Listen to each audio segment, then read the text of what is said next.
Hi, I'm Michelle Sedas, co-author of the Coping with Depression blog for Healthy Place.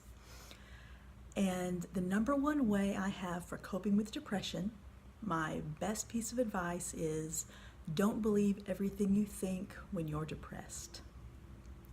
When we're depressed, we see our thoughts filtered through that veil of depression. We often don't have clarity, optimism, confidence. I tend to assume the worst when I'm depressed, but there are things that we can do to help us feel better.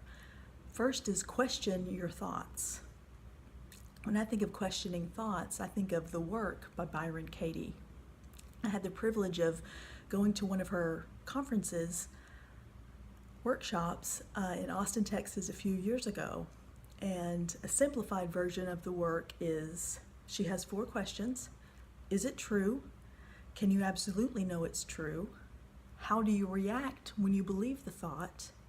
And who would you be without the thought? She then has turnarounds that allow us to experience the opposite of what we originally believed.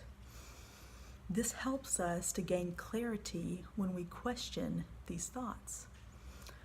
Another way is to challenge your cognitive distortions. And I learned about cognitive distortions in cognitive therapy. Cognitive distortions are ways that our mind tries to get us to believe things that are not true. They can be jumping to conclusions, mind reading, mental filter, overgeneralization, catastrophizing. Once we challenge these cognitive distortions, then we can feel better.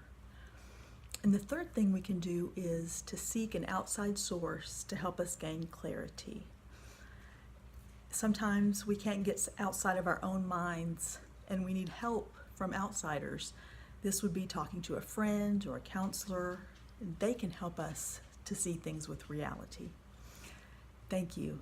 Once again, Michelle Sedas, Coping with Depression blog for Healthy Place.